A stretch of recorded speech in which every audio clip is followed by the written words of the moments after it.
Welcome, everybody, to the final IGRI Research Seminar of 2023. My name is DeVore Mondum. I'm the coordinator for the IGRI. Before I introduce this month's presenter and hand over the floor to her, just a reminder that we've got some deadlines coming up for both the 2024 institutional analysis training, which is happening in January, as well as the PhD student workshop, which is happening in February. The deadline for the applications for the PhD student workshop are next Friday, December 15th, while the deadline to sign up for the online training is January 1. If you go to the IGRI website, you'll find on the homepage information about both and how to apply and to register. All right, so this month's presenter for the research seminar, some of you may have heard of her, up-and-coming person.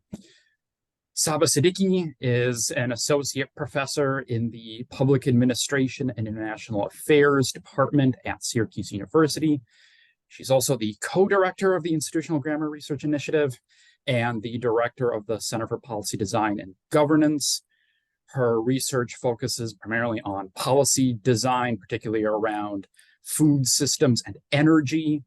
Her presentation today is titled Understanding Policy Evolution Using the Institutional Grammar, a Case of Net Metering Policies in the United States. So, Saba, the floor is yours. Thank you, DeVore. Thank you for that very formal introduction. All right. Well, wonderful. Thank you very much, everybody, for participating in today's seminar. I will share my screen here. Hold on, please.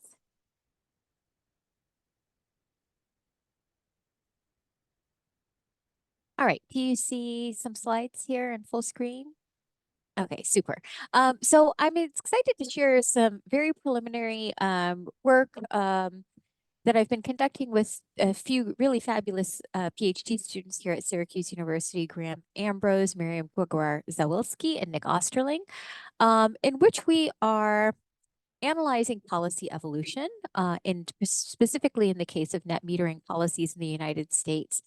And in doing so, trying to convey the value of micro level assessments of policy design, which I'll say more about in just a moment.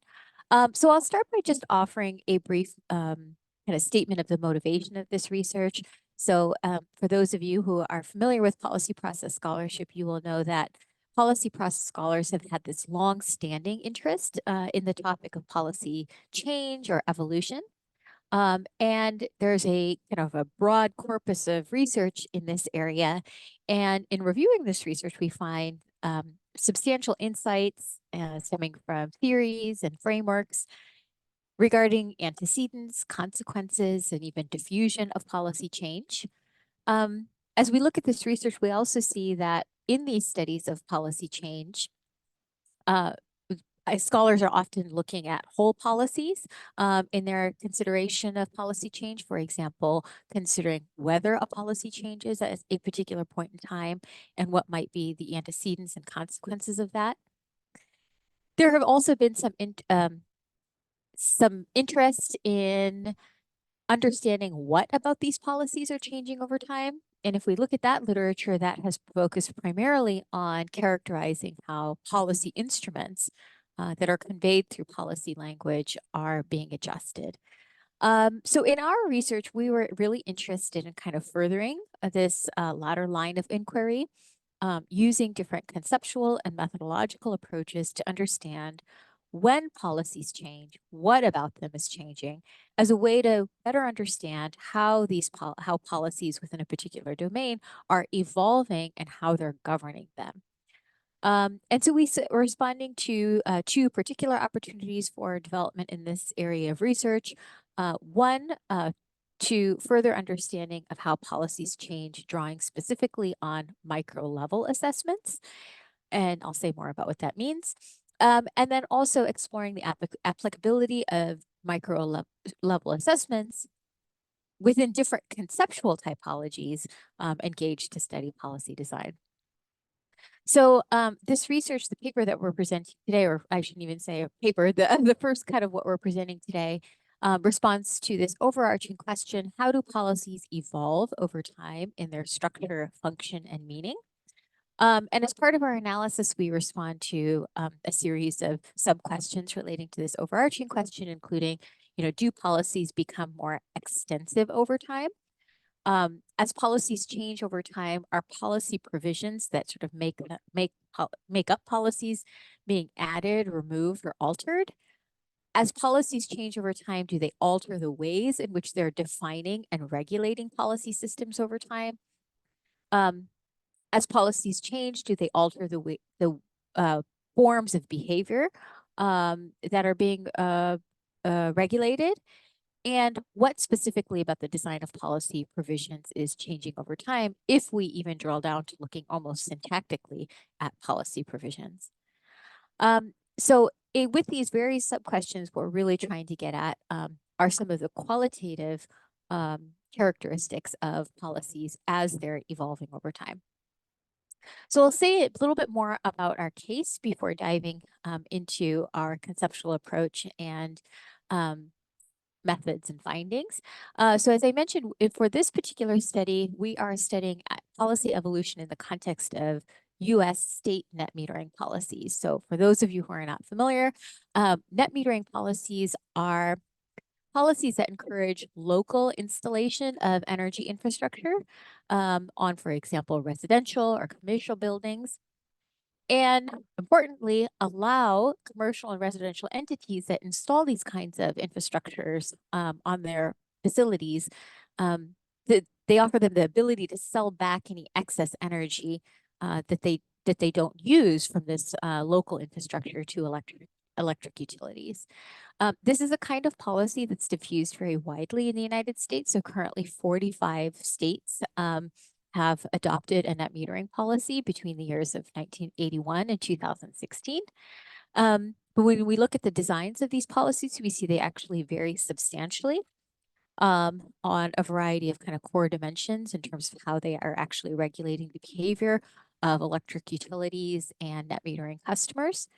And when we kind of look at policies of different states, we also see that these policies have been amended several times since their initial adoption, thus kind of providing us a useful case to assess how policies are changing over time from one iteration to another iteration, but also the patterns in those changes across cases.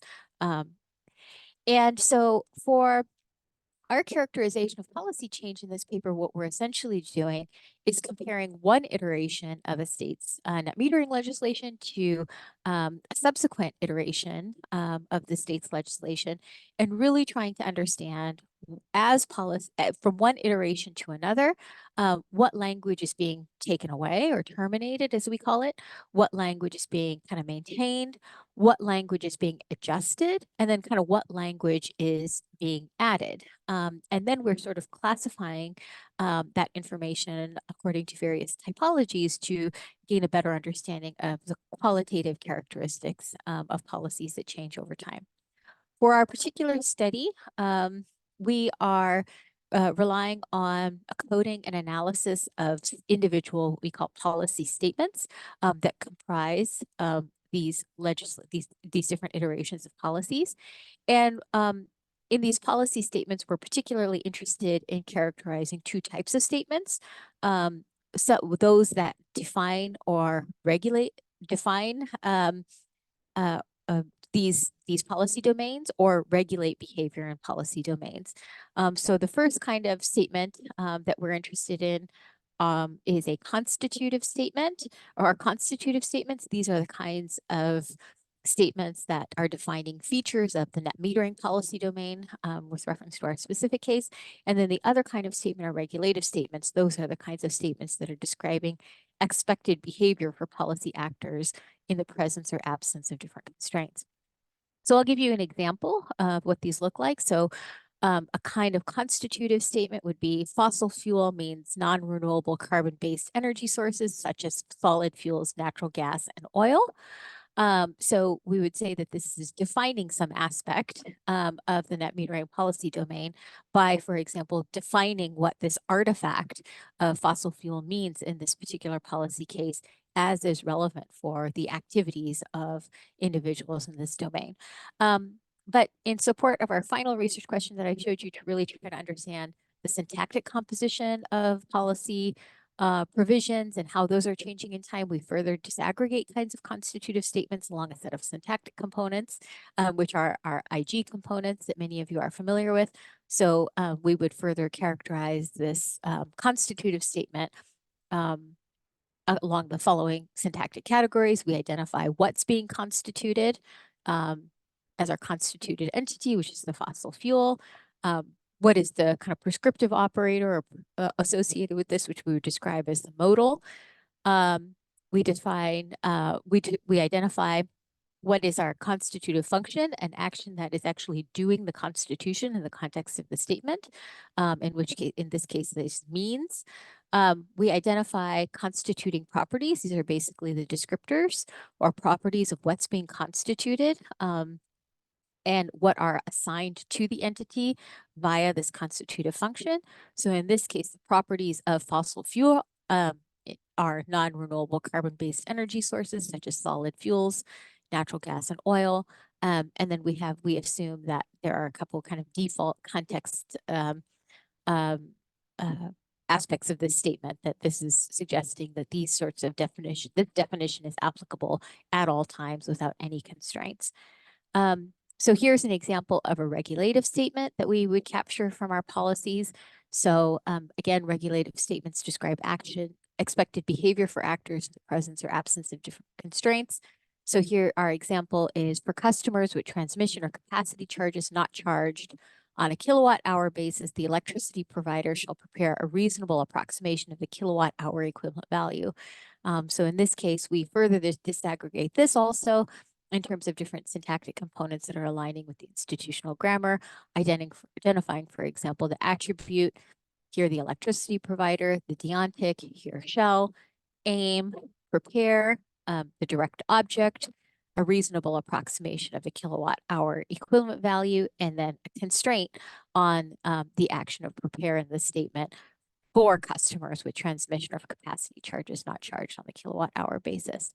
So essentially, what we're doing with these policies is taking the whole policies, parsing them up into individual policy statements, first classifying them as whether they're constitutive statements or regulative statements, and then further parsing each constitutive statement and each regulative statement according to these syntactic components that correspond to different types of statements. So we end up with kind of statement level data for at the kind of just knowing how many statements we have and kinds of statements, but also kind of the syntactic features of each of the statements as well. But as I mentioned, one of our research questions is also to understand, you know, how particular kinds of behavior are being regulated, or the forms of behavior that are being regulated through these regulative statements. So we also engage in yet another kind of conceptual classification for the purpose of our analysis, which is to take all regulative statements in our policies and further classify them as a particular type of rule per the rule types of the institutional analysis and development framework, which I believe many of you are familiar with. So we identify, for example, are those regulative statements creating positions that actors can hold? Are they defining who's eligible to hold certain positions, processes by which those positions are assigned to actors, how those positions can be exited? Are those statements prescribing specific actions for actors? Are those statements determining sort of collective or operational decision-making, and particularly collective decision-making? Are they authorizing channels of information flows? Are they communicating incentives, or are they basically identifying outcomes or goals? So according to what they're doing, we classify them as one of these particular kinds of rules, one of these particular kinds of 7 rules. So then, kind of returning to our conceptual framework, what our analysis is basically looking at is, so from one iteration of a policy to another, we're basically looking at how many, what policies were terminated, and whether the policies that were terminated are constitutive or regulative in kind, and the type of rule. So we're basically with this trying to understand, as policy is taken, like as policy is being added or taken away, is it changing basically the functional purpose of those statements in this governance domain, in terms of defining actions that are happening within there or defining the system itself. For maintained statements, we are classifying them in the same way, looking at whether they're constitutive and the type of rule. For new statements, same thing. But for calibrated statements, so these are statements that are altered in some way. So that between one iteration of a policy and another, we are capturing slightly different information. So we are, for example, identifying still, whether the statement is constitutive and regulative, and if it stays that way.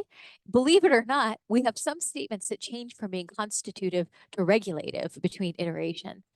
We identify the type of rule, excuse me, that's this type of statement, it should be type of rule, the type of rule pre and post change, to see if it changes, the functional property, the functional properties of the statement changes over time.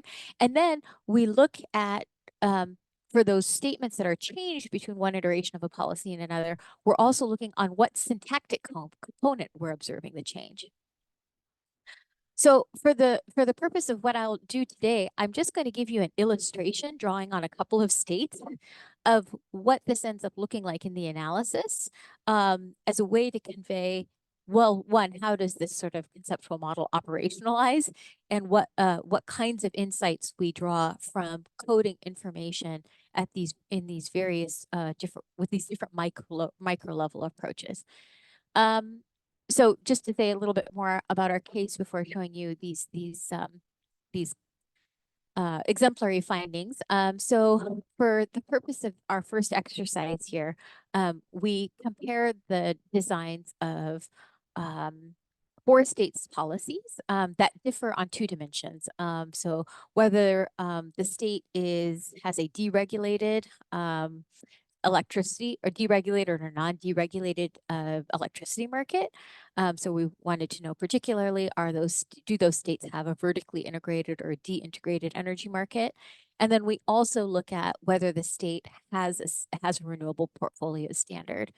And we use that as a proxy for investment in other progressive kind of energy policies. But the reason that we choose states that vary on these 2 dimensions, of course, is because we expect that both of these dynamics may affect what the policies look like in the first place, but specifically how they're evolving over time on different aspects of net metering policy, which is relevant. And I can say more about this in the Q&A.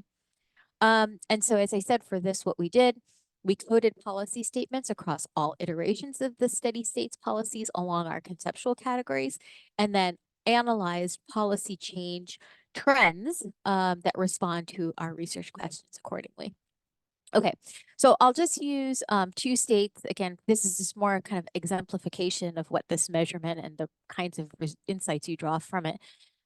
We'll use 2 states that had some varying design features. So so our first research question was, do policies become more extensive over time? And really what our operationalization of extensive here is just like, do they get longer over time, or do they become, do they become more expansive in their coverage over time? And we can look at that in 2 ways. One, we can just sort of look at, number of words, which would be a very basic way of understanding this. And we see, okay, yes, like over time, we do see in both states there are the policies are getting longer. And that's what you see in the blue line. But what you see with the bars is actually whether you have more how the number of institutional statements is changing over time. So it gives a slightly different bit of information in the sense, like with Virginia, you see, for example, that the number of words is not changing dramatically, but you see, a lot more statements. So this kind of just gives you two different ways of looking at this, but it's still yet very basic. But now we start to kind of look at, well, what do we see in terms of patterns? So in terms of the qualitative features of this along our conceptual categories.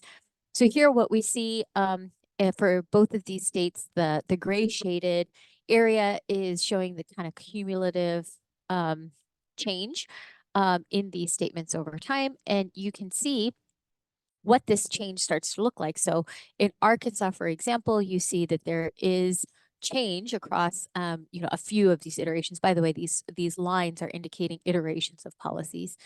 So you see some change in the iterations of policies, but it's not just that more words are being added, that change is also capturing language that's being added as well, words that are being added as well as words being removed. In Virginia, we see that the policies are just added to with each iteration of the policies, but actually with these different iterations, there's basically just more being added to the policies over time. And then now we sort of start to look at some of these other patterns of, what are this, what's being adjusted, added, terminated over time. Even amongst just the kind of the added piece, we can see that some of that involves just adding entirely new provisions to govern the system, whereas some of it is actually calibration. So, so just modifications to existing statements.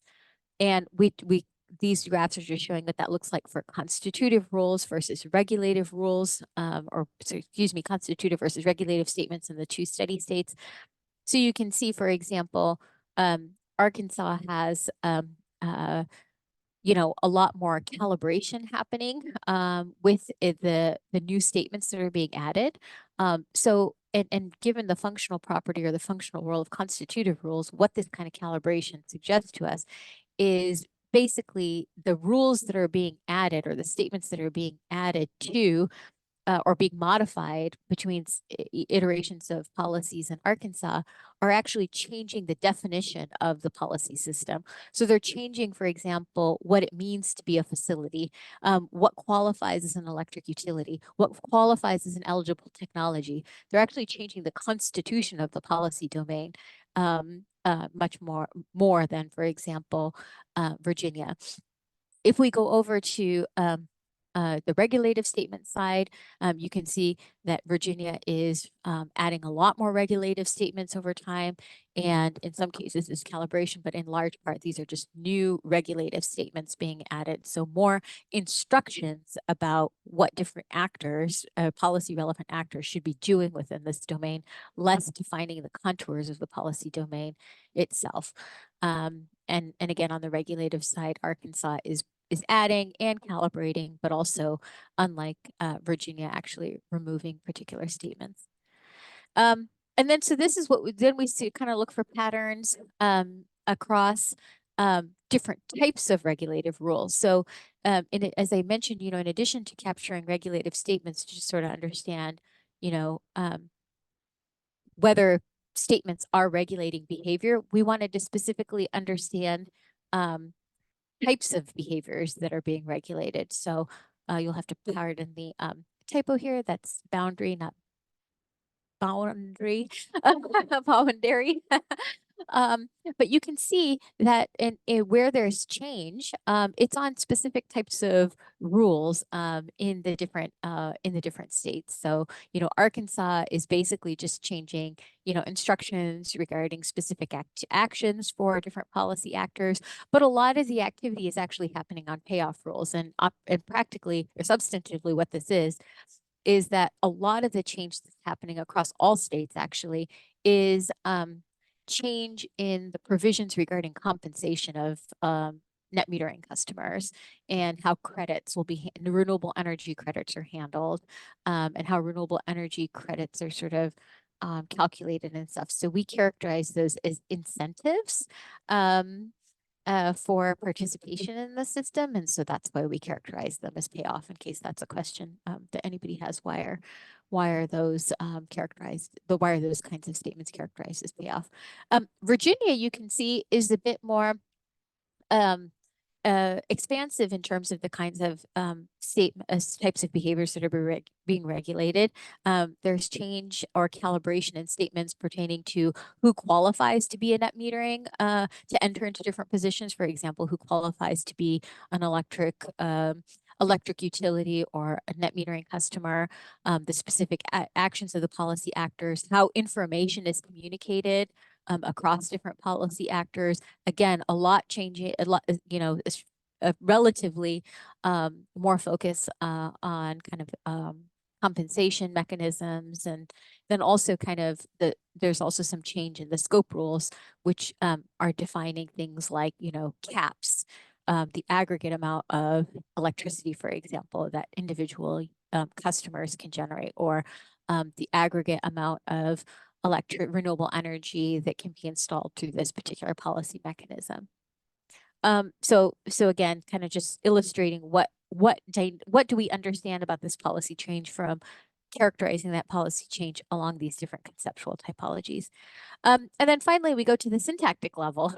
So we also coded for, when regulative statements are being calibrated, or when constitutive or regulative statements are being calibrated, what aspects, what of those statements are being changed or calibrated. And so in the case of constitutive statements, just taking like for 2020 as the exemplary year for Arkansas, on the constitutive side, we see the change is primarily happening in the constituting property. So this is oftentimes kind of revisions in the definitions of key policy artifacts. So for example, a net metering customer is, or an electric utility means that the definition of electric utility is changing in these states over time, and those kinds of changes would be reflected in modifications to constituting properties. Excuse me. Just again, for exemplification, if we look at Arkansas and look at the choice and payoff rules. So what in 2020, the language that's being added, the regulative statements that are being added, or excuse me, that are being calibrated, what is changing in those? And it's basically the conditions that are qualifying when particular statements are applicable under these in these situations. This regulative statement applies. And on the payoff side, similar kind of pattern. So just as, again, by way of illustration, we'll show another state, and in the case of Virginia on the constitutional rule, same thing. Most of the time when there's calibration in this particular policy iteration, it's in constituting properties. So again, sort of redefining some artifact of the system. And then on the choice and payoff side, where we see calibration in the regulative statements, there's change in the context, but there's also change in other aspects of these statements. So there's a lot of change in attributes, and it could be, for example, if there is a change in the definition of an entity on the constitutive side, then all the related regulative statements might change, because now anytime that there's that's reference that same entity that might be performing particular actions, then that would be reflected in attribute change on the regulative side, which is a nice way to kind of think about the relationship between constitutive and regulative statements within the context of these policies. But in any case, I'm not sure exactly that this is the dynamic here, but this is something that we observe in our coding of the policies. So, okay, so I'll just kind of leave with some takeaways and look forward to your feedback on this. So what we're trying to do here is basically extend a scholarship that focuses on the measurement of policy evolution by looking at aspects of policies that are changing over time. But in this case, we're focused particularly on using micro-level classification approaches to characterize, to engage in this measurement of policy evolution. We're offering multiple ways of operationalizing change at the micro level, which we've scoped to a broad set of questions for our illustrative exercise here. but certainly one might hone in on one or more of those depending on their specific research question. So we're in just the early stages of this research, but our next steps are to expand our study sample. We'd like to look at more states, but then importantly, try to then link these policy evolution dynamics to causes and consequences that might help us to understand, what is when does particular kind of policy change come about, and then what are the implications of that policy change for the kinds of outcomes that are relevant for this this domain. So with that, I'll just open it up to questions. Thank you, Saba. And yeah, if anyone has questions, ask away.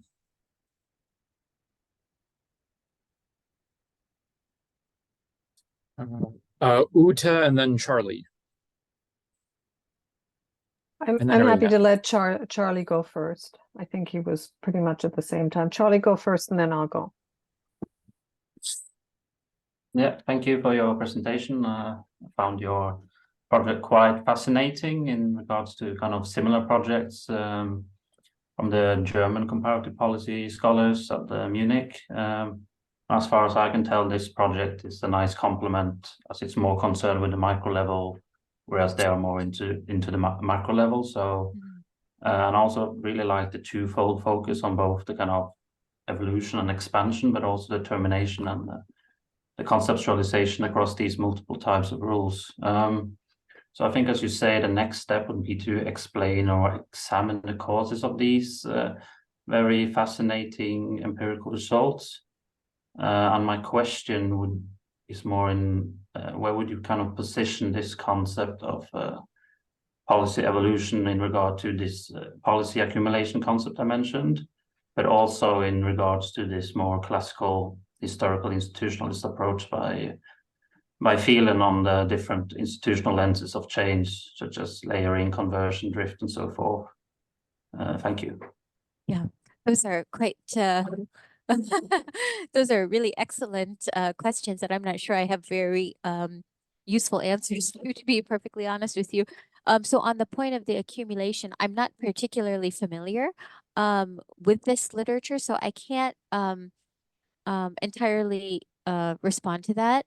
I guess my generic response would be maybe just the micro level focus adds some additional understanding or lends some additional understanding about, kind of, from a very practical standpoint, like what about the policy language is changing, but linking it with these conceptualization gives us a sense of the meaning or the relevance of that kind of change if we understand what does a change, for example, in decision making mean versus versus in payoffs or boundary rules, etc. So I would just say, I guess my default response is that this micro level focus is one way to add to it. In terms of complementing other institutional analysis research there, I think, I know that people have, many scholars have looked at change from using institutional perspectives, but I continue to feel that one of the values of the IG here is that it gives us this unit of measurement with the institutional statement that allows for something that's more systematic and reliable in the measurement itself. So for example, in other very valuable and very rich institutional research, there is a focus on sort of just understanding, how institutional arrangements are evolving over time in response to different social, environmental pressures. And I find this research quite interesting and important, but I do sometimes wonder, I don't know how to recreate this. I don't know what is the basic unit of analysis in the assessment of these institutional arrangements. So that's kind of where I see the complement. Uta. Okay. Yes, thank you, Saba. This was a great presentation. I'm always interested by your work, and I think it always strikes me how rigorous and how clear your research design is. And like I said, I always learn something from these research seminars and from your work in particular.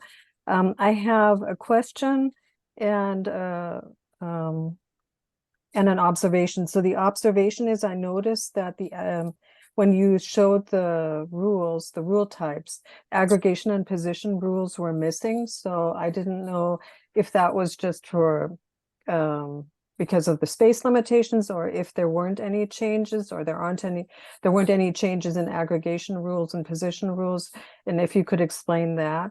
And then I also wanted to ask you what you mean when you say context, because for me context is either an execution constraint or what's the other one? Escapes me. Activation condition or an execution constraint, but you had a separate category for context, and I was wondering if you could explain what that is. Thank you. No, thank you so much, Uta, for your support one. But also in terms of the rule types, this is just reflecting that we didn't find changes in those. In terms of the context, that should be execution constraint. We coded for activation conditions and execution constraints. Thank you. But sometimes you had on the Virginia slide, you had execution and activation, and then you had a category for context. I think this is an over, like a almost. Let me take a look here. No, that's a typo, Uta. So okay. that should be activation condition and execution constraint, and same on the other side, activation condition and execution constraint, I believe. Okay. But I'll go back and take a look. Okay, Thank thanks. you for mentioning that. Irena.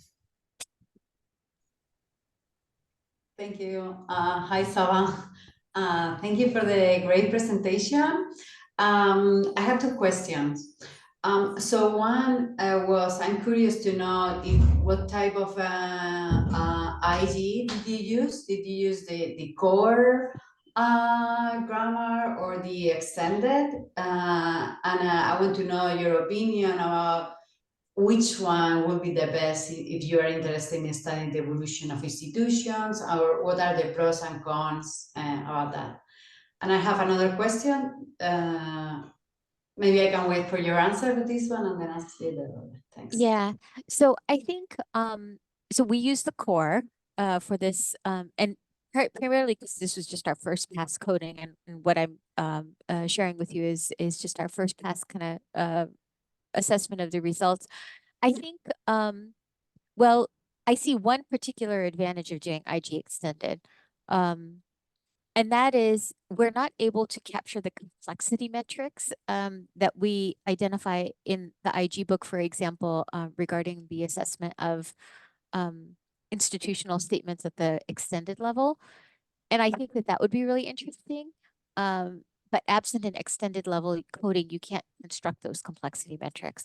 I think it would be really interesting to kind of understand like how the complexity changes, particularly as we move toward understanding like the implications for policy implementation, because we want to understand like does complexity actually impact the administrative environment and instructions that administrators are faced with, and then does that in turn have an effect on the outcomes. The cost associated with that, of course, is just that it's substantially more time consuming. But since we only, it took a long time to code these, a really long time. Some states like California iterated on these policies like every single year or every 2 years for decades. So it took quite a lot of time to code it. But at the same time, like we are at the stage we only have 4 states, so it's not implausible to engage the extended coding. Okay, thank you. And then my second question is that, are you analyzing to see if these policy are converging, so they are more similar with time, or they are getting more different? like for example, maybe in the initial in the first policy, they were very similar, but then with the time they are being more different because they are learning and are more maybe for example Arkansas, I'm finding the way to solve this issue and it's different from the other Virginia or the other state, or on the contrary they were very different but now they're converging to the same solution. Are you analyzing these things? You know, we hadn't thought about that, Irene, but I think that that would be very interesting. Because in other work that we've done with this, analyzing the designs of these policies, not with all the same classification, we've been interested in diffusion. We hadn't thought about looking at diffusion dynamics with respect to this characterization of the data, but that might be a nice way to sort of merge those two strands of our research on policy design change in this space.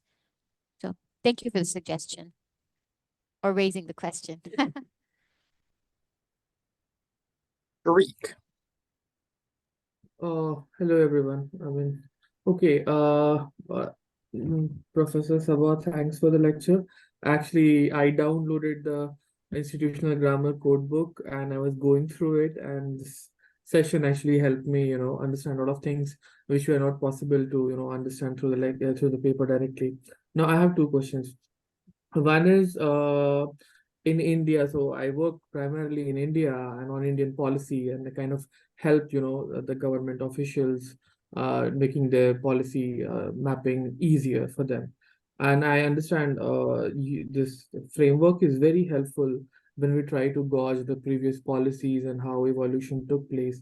And especially in terms of, a lot of time when regulation comes, the first draft, second draft, and multiple drafts, and, a lot of subject experts, they don't understand what are the changes that have been made in those drafts. Yes. And I realized this, framework can actually help them map, the changes which the, government administration does, which the, the academic ecosystem or, experts or the civil society fails to understand immediately. So I felt that this was very helpful. First of all, I use NVO as a tool for my coding.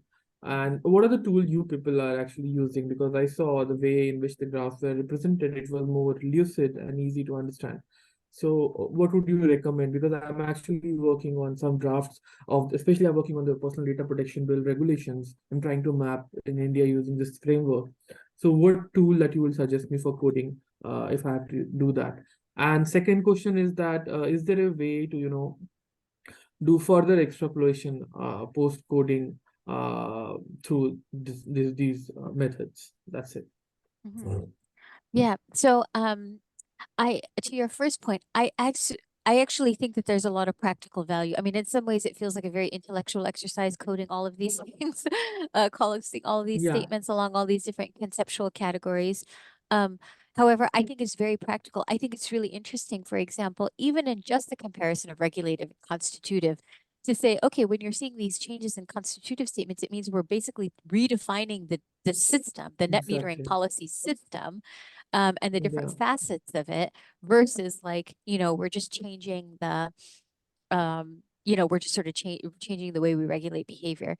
Oh, you jumped on my screen, so now I have to find you again. The other aspect of it is like things like knowing, like, okay, if we look qualitatively just by rule type, what is changing over time?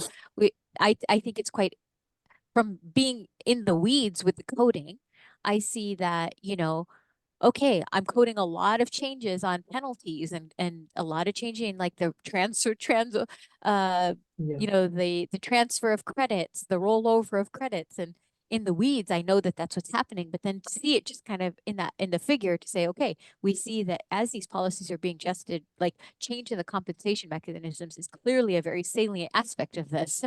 And so to kind of scale out and see that, I think is very helpful. So I agree that though it seems like a very intellectual exercise to do all of this conceptual coding, conceptually derived coding, that there's this practical value. In terms of the best approach for coding, I think I would encourage you to visit the Institutional Grammar Research Initiative resources page. We have like a few software, links to a few software. So the IG Parser, for example, is one software that we're increasingly using. Just met with Irene earlier today, kind of talking about that. We also have, if you are used to NVivo coding and would like to do something similar, we have an annotation package on that page as well. It's a package that's been built into the program Inception, and it basically is an NVivo but with built-in IG tags and built-in IG tags for different levels of expressiveness. So if you're a core coder, extended coder, logical coder, there are tags for each layer of level that you might be coding at. So that might be something you would be interested in. And in terms of software for producing the visualizations, there's nothing in particular. We were just using, just widely used like R and for this particular one, like nothing in particular. Okay, thank you. Mercy. Hi, Professor. Thank you for the presentation.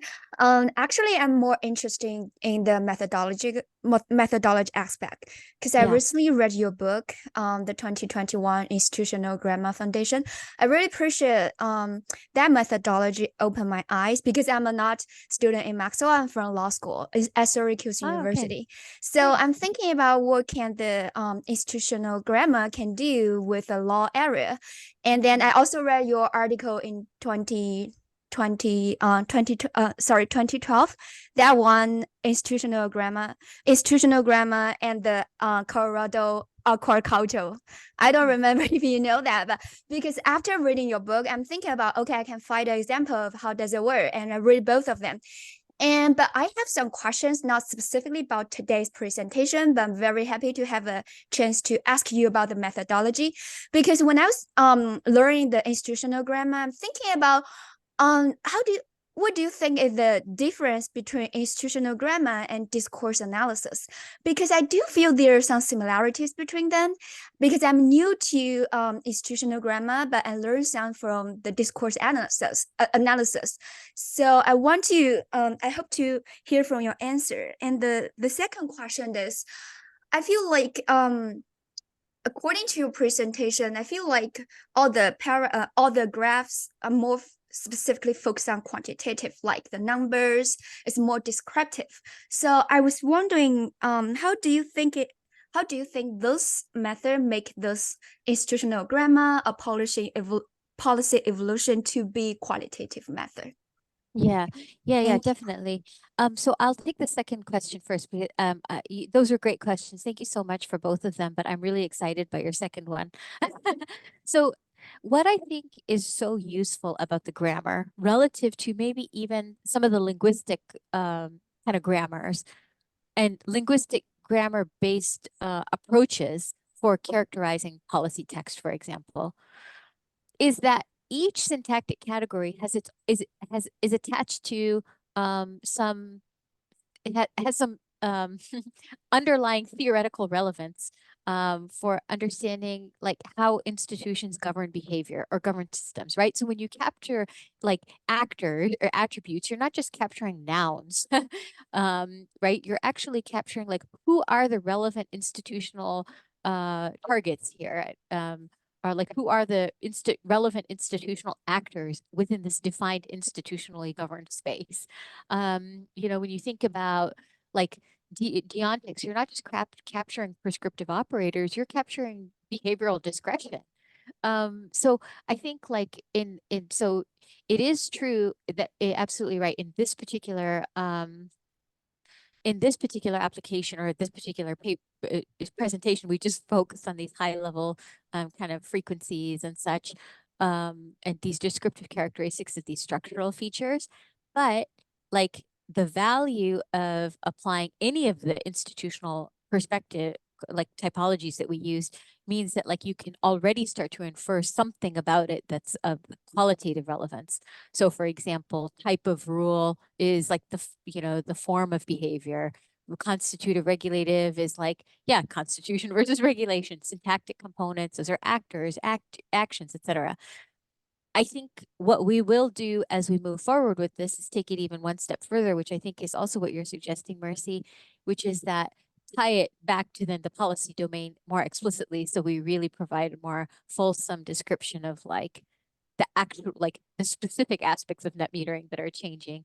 So here we've just kind of, described it in a very general term. So, but to that kind of first point that I led off with, I think that's what's so rich about the grammar is, and that's okay. So I'll now answer your first question. That's what differentiates it from some of these other discourse analysis tools that are based on linguistic grammars, in the sense that those are capturing like NLP packages that we might use in kind of understanding syntactic features of language in laws or other, policy documents or something. Like, you are getting information about those linguistic components of language, of sentences, for example, but those linguistic components don't carry any institutional inherently carry any meaning that's useful for understanding institutional governance or governance via institutions or something like this. So I think that is one difference. That's one key difference. And in fact, because you've read the book, you know that we spent quite a lot of time belaboring this point probably. What is the difference between the institutional grammar and a linguistic grammar, and why they are fundamentally different? Right. Yeah, thank you for the answer. I think it's answered my question. Thank you so much. Thank you, Mercy. And I hope we can meet because we're on the same campus. Oh, yeah, sure. Thank you. Adele. Hi, Saba. I enjoyed your presentation, and Thank you. I have a couple of questions for you about it. And so the first question is, with the work that Tommy and I have been doing, we've been counting institutional statements as part of some of our measures. Why did you use words instead of institutional statements? And do you see value in using words over statements, or is it better to use statements over words? And that's just my first question. My other question is, in the work that we've done, we've looked at some of the classic factors that different theorists in the policy process theories take a look at to explain policy change and evolution, like differently structured decision-making venues. We'll see different patterns of rule changes depending on how the decision-making venue is structured. Or we look at focusing events, and if changes in rules correspond to focusing events, or just legal reviews, like a permit is up for renewal, and that's an opportune time to engage in some policy changes, and we find, support and evidence for all of them, that there's policy change that happens as a result of all of these factors. And you've gotten this question, I think, from a couple of the audience members here. When you engage in that type of an analysis, what do you think you're going to find? What kinds of factors are you going to look at first? And then what do you think you're going to find of what's driving these changes? I suspect it's going to be much different from what we found with the New York City watersheds governing arrangement. Yes. So that's a great question. So with this, so for the easy one, the words versus statements, I think obviously this is a very simplistic way of characterizing the extensiveness of the policies. That's how we say that that's our measure of extensiveness. And I think one of the reasons why we wanted to do it is just because we wanted to show that like this is not an atypical measure that scholars are using to capture like policy design is like length of policy, like using computational methods, if you will. But we just wanted to say that it doesn't give you substantive insights. Characterizing at the statement level gives you more substantive insights than just capturing, for example, words as a measure of the length. And so I think it was just kind of our first way of addressing that. In terms of what might be shaping the dynamics, so these are super complicated regulatory domains, and like net metering is, well, one of the reasons we capture RPS presence across our cases is because I do think that there's some relationship between other policy investments and other policy activities in this renewable energy space, and then what we see in net metering. So it will be curious to compare the designs, more formally across cases that exhibit variation on that one dimension, which is not actually something that we've done yet. But also, I think that there are some there's some interesting politics around net metering policies in that they're kind of like electric vehicle policies. They're not as partisan as one might think. That there can be bipartisan support for them, but that might be, those bipartisan negotiations may be reflected in how policies get adjusted over time. So for example, those compensation mechanisms that end up favoring utilities versus customers more may be one place where we see those negotiations materialize in the actual policy designs. And like capturing policies in this way will allow us to investigate dynamics like that. I think that's interesting because I think that politics and like the activity of interest groups or trade associations or the utilities themselves are going to be important in some of this. It seems like utilities are intent on rolling back what customers get paid for the electricity that they provide.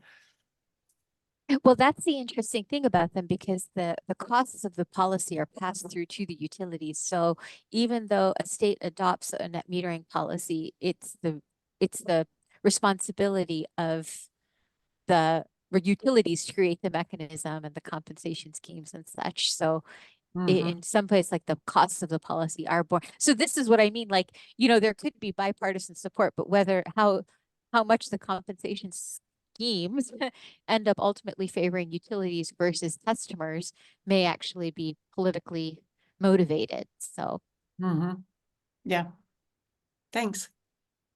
Thank you, Adela. Uta. Yeah, real quick, I know we're out of time. I just wanted to say, I would recommend you include Arizona. There are some interesting dynamics happening in Arizona, net metering, where local municipalities are feeling hamstrung in addressing greenhouse gas emissions because of the state legislature and the power dynamics from power companies that want to hold on to their centralized power structures and modes of making money, basically, and are not necessarily in tune with solar energy. So it might be a good case study to include if you haven't already thought about it. But great presentation again. Well, I will go back and take a look. Thank you, Uta. I have to say, it's quite one of the challenges of this paper was to figure out how to capture policy change using the institutional grammar. Like we spent, you would think, I feel like when I started using the IG, it seemed to me like this would be the perfect methodology for capturing institutional change. But then when you get into the pragmatics of it, it's a lot more complicated than one might think, because I was very naively thinking when I started thinking about policy change with the IG is that you're always just evaluating calibration. And that's just not the case. So finally we arrive, like, you know, I just assumed, oh, this is so great for analyzing policy change because you just compare the same statements over time and then see how syntactically different. And then, you know, and that would be the ideal easy thing. But finally we arrived at this conceptual framework that allowed us to look at addition, termination, you know, maintenance, and then calibration, and then capture the patterns in that. And like once we could wrap our brain around that and come up with a data structure that helped us to accommodate it, and like then it was fun and easy. And I can see now, you know, we're just so excited to expand this data set in umpteen different ways. But it was a non-trivial challenge coming to that both conceptualization and the data structure the data structure template to code into. I don't know. Adela, I don't know what your experience was with Tommy. Yeah, it is. It is it's a lot of work.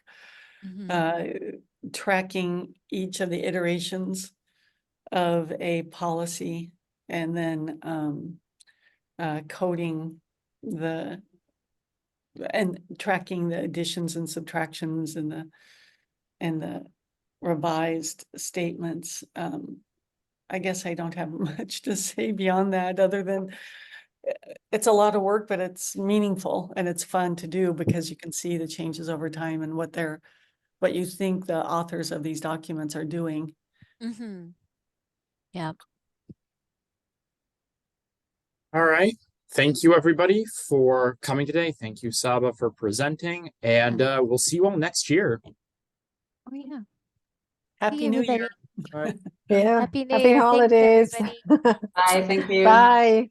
Thank you. Bye-bye.